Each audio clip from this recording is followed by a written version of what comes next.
परमाणु बम गिराना इतना आसान है। अमेरिका के पास 5,000 परमाणु बम है। रसिया के पास 5,500 है। रसिया के पास सबसे ज़्यादा है।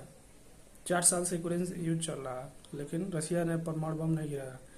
ये असंभव है कि कोई देश परमाणु गिराए किसी देश पर। तो अमेरिका क्यों डरा हुआ है ईरान से, कि इजराइल क्यों डरा हुआ है ईरान से कि ईरान परमाणु बम बना देगा तो वो हमला कर देगा किसी देश पे। तो ये असंभव है इस जमाने में। 1945 का जमाना कुछ और था। मीडिया नहीं थी, सोशल मीडिया नहीं था। आज तो हर जगह ये सोशल मीडिया है। तो कैसे कोई परमाणु बम गिरा देगा? 4 साल से यूक्रेन से लड़ रहे हैं लोग, परमाणु बम होते हुए नहीं गिरा पा रहे हैं। इतना आसान है? असंभव है। तो ईरान परमाणु बम अगर बना रहा है, अच्छा ईरान क्यों परमाणु बम बना रहा है? क्या जरूरत है? जब गिरा ही नहीं पाओगे, कोई गिराने ही नहीं देगा। अगर चोरी छुपे गिरा भी देते हो तो कोई तुमको कोई छोड़ेगा? इस जमाने में कोई छोड़ेगा? मान लो तुम 1-2 को गिरा दोगे, अब पूरा देश मिलेगा तुम्हारे ऊपर गिरा देंगे, क्योंकि परमाणु बम से जानते हो कितना नुकसान होता है। तो ये परमाणु बम बनाना और उसका धमकी देना एक फुस है। एक दिखावा है, ब्लैकमेलिंग है। हमारे पास परमाणु बम हम गिरा देंगे, लड़ाई नहीं करना, डरो हमसे। परमाणु बम की ब्लैकमेलिंग अब छोड़ो, कहने दो कि गिरा ही नहीं पाएगा। अरे अमेरिका के पास इतना परमाणु बम है, रसिया के पास सबसे ज़्यादा है, तो सब गिरा ही नहीं पा रहे हैं। यूक्रेन पे गिरा पाएगा? इतना सब बम गिरा दिया लेकिन परमाणु बम नहीं गिरा। नहीं, असंभव है। अगर रसिया परमाणु बम गिराता है तो रसिया अपने आप खुद शर्मिंदा होगा। रसिया के लोग पुतिन को गिरा देंगे वहाँ से, रसिया में क्रांति हो जाएगी। परमाणु बम से मालूम है ना कितना नुकसान होता है। 1945 में जापान पे गिरा था, अमेरिका खुद माफ़ी मांगा बाद में, और घर का सुरक्षा गारंटी दी है कि जापान पर कोई हमला होगा तो अमेरिका उसका रक्षा करेगा। अमेरिका, जापान के संविधान में लिखा हुआ है जापान शांति का देश है, सीधे पीस।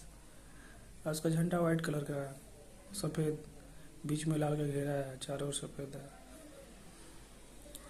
तो पाकिस्तान के पास परमाणु बम है तो कहता है कि अच्छा पाकिस्तान परमाणु बम भारत के लिए ही बनाया है। अच्छा तो गिरा पाएगा क्या? वो क्या, उसका 7 पीढ़ियाँ आ जाएंगी तभी वो नहीं गिरा पाएगा, क्योंकि कोई गिराने ही नहीं देगा। अच्छा समाचार में कुछ फेक न्यूज आए थे, फेक की सही क्या है, हम तो केवल अपने ओपिनियन, अपनी सोच बता रहे हैं। हम जो देख रहे हैं बता रहे हैं कि प्रधानमंत्री पाकिस्तान के ने परमाणु कमांड की मीटिंग बुलाई है। तो अमेरिका के राष्ट्रपति ने फ़ोन कर दिया, ये क्या कर रहे हो तुम? तो कहते ना, प्रधानमंत्री कह रहा है कि पाकिस्तान के, अरे नहीं नहीं नहीं नहीं हम नहीं, ये सब झूठ है, हम मीटिंग नहीं बुलाए थे। तो बताइए, केवल एक न्यूज आ रही है कि प्रधानमंत्री पाकिस्तान के ने मीटिंग बुलाई है परमाणु कमांड की, तो तुरंत अमेरिका को फ़ोन कर दिया। बेवकूफ़ हो, ये क्या कर रहे हो? देखिए, ये ईरान परमाणु बम बनाता है तो गिरा ही नहीं पाएगा, क्योंकि ये इतना मुश्किल है कि आपके लोग, ईरान के लोग ही ईरान की सरकार को गिरा देंगे, क्योंकि परमाणु बम से बहुत नामो निशान मिट जाता है। परमाणु बम छोड़िए, हाइड्रोजन बम तो लोग गिराते हैं तो इतना आलोचना होती है, थू थू होता है।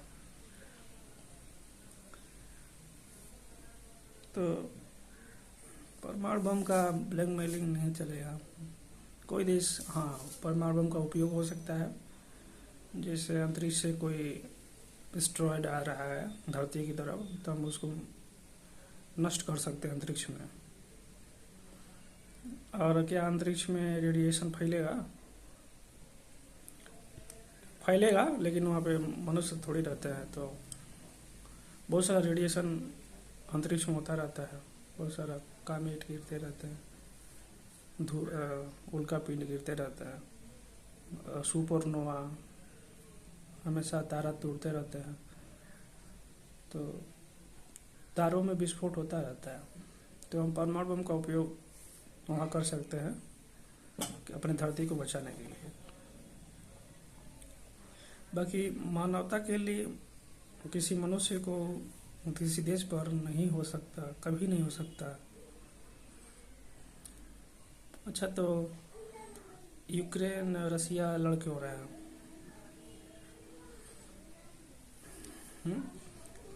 रसिया कह रहा है कि यूक्रेन हमारा पड़ोसी है, उसके लोग हमारे लोग लगभग एक ही भाषा बोलते हैं, विशेषकर बॉर्डर एरिया में। तो यूक्रेन क्यों जा रहा है यूरोपीय यूनियन का सदस्य बनने, क्यों जा रहा है नाटो का सदस्य बनने? इसी पर रसिया खिसियाया हुआ है कि तुम हमारे पड़ोसी हो और हमारी संस्कृति लगभग तुम्हारे जैसे ही है, तो क्या ज़रूरत नाटो को ज्वाइन करना। तो यूक्रेन का पक्ष है कि देखिए, हम सावरेन देश हैं, संप्रभु देश हैं, तो हमारा निर्णय खुद का है, हम सब निर्णय ले सकते हैं क्या करना है क्या नहीं करना। हम कोई कुछ भी ज्वाइन करें। तो रसिया कह रहा है सावरेन होने से मतलब तुम कुछ भी ज्वाइन कर लोगे? अरे तो हमको भी ज्वाइन करो, मतलब रसिया से मित्रता करो, हम भी तो देश हैं, तुम्हारे पड़ोसी हैं।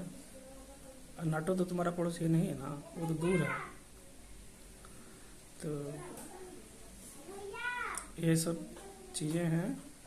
और परमाणु बम कोई नहीं गिरा सकता, इसको भूल जाइए। और ईरान अगर प्रयास कर रहा है बनाने का, तो उसका भूल है। बनाकर क्या करेंगे जब आप केवल धमकी देंगे? अच्छा, नॉर्थ कोरिया परमाणु बम बनाया है तो किसी गिरा देगा क्या? अगर नॉर्थ कोरिया केवल धमकाने के लिए बनाया है, गिरा पाएगा ही नहीं।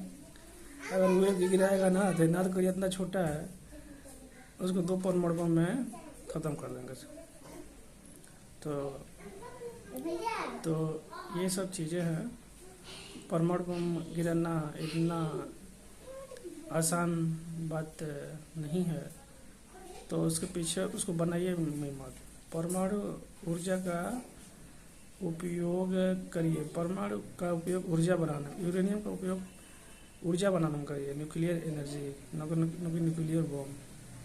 अगर ईरान न्यूक्लियर एनर्जी बनाएगा तो उसको ज़्यादा लाभ होगा, उसका इंडस्ट्री ज़्यादा चलेगा, उसका विकास ज़्यादा होगा। बम के पीछे क्यों पड़े? बम बनाएंगे, डराएंगे अपने पड़ोसियों को, गिरा पाओगे ये नहीं। अगर एक गिरा, अगर 10 तुम्हारे ऊपर गिर जाएगा, तुम्हारा देश ही ख़त्म हो जाएगा। ये परमाणु बम की वो सब जमाना गया। अच्छा, रखे रहो, गोदाम में रखे रहो उसको, रखे। हाँ, जो कोई अंतरिक्ष में मानवता को बचाने के लिए कोई एस्टेरॉयड आएगा, तो उसके लिए, मानवता को बचाने के लिए उसका उपयोग हो सकता है। बाकी मानवता के खिलाफ नहीं हो सकता। सभी सबको धरती पर आना है, तो काहे परमाणु बम गिराना, काहे लड़ना? कोई भी कन्फ्यूजन हो, कोई भी विवाद है, बातचीत के जरिए, डिप्लोमेसी के जरिए हल करो। क्या ज़रूरत है बंदूक चलाने का, गोला बारूद चलाने का? बातचीत करो, कौन क्या तुम्हारा है, क्या मेरा है, इतिहास उठा के देख लो, कौन सा लाइन तुम्हारा बड़ा तुम्हारा था, कितना हमारा था, उस पर एक सहमत हो जाओ। ये हमला करने से क्या फ़ायदा? तो इस तरह से चीज़ें हैं। हैं, बाकी चर्चा के बातें बातें